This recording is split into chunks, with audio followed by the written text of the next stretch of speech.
ఓం శ్రీమాత్రే నమః. నమస్కార ఫలం. ఒక భక్తుడు దేవునికి ఇలా నివేదించుకుంటున్నాడు.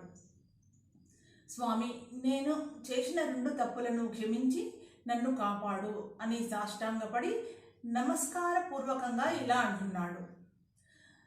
నేను గత జన్మలో నీకు నమస్కారం చేయలేదు. చేసి ఉన్నట్లయితే ఈ జన్మ ప్రాప్తించేది కాదు. అందుకని ఈ జన్మలో భక్తిపూర్వకంగా మనస్ఫూర్తిగా నమస్కారం చేసుకుంటున్నాను అన్నాడు. ఇంకా రెండవ తప్పు ఏమిటి అంటే, నేను చేసిన తప్పులనే మళ్ళీ మళ్ళీ చేయను.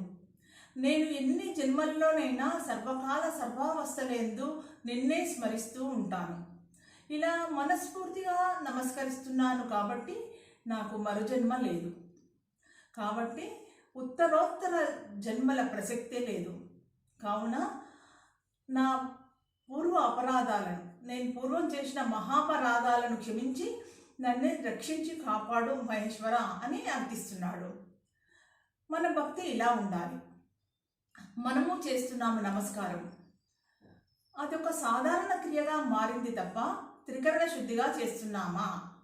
మనం త్రికరణ శుద్ధిగా చేసినప్పుడు మనం కూడా ఆ భక్తుడి స్థితికి చేరుకుంటాం.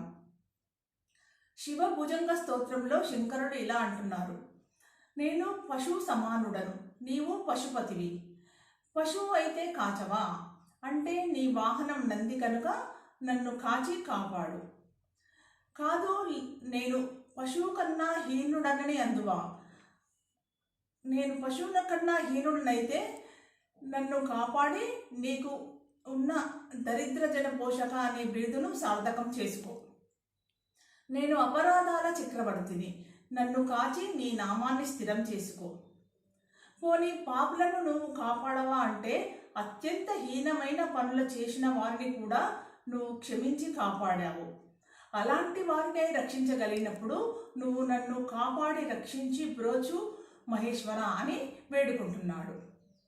మనం త్రికరణ శుద్ధిగా ఆయనకి సర్వస్య శరణాగతి చేసి ఆయనను వేడుకుంటే తప్పకుండా మనల్ని రక్షిస్తాడు, కాపాడుతాడు, ఉద్ధరిస్తాడు. జై శ్రీరామ్.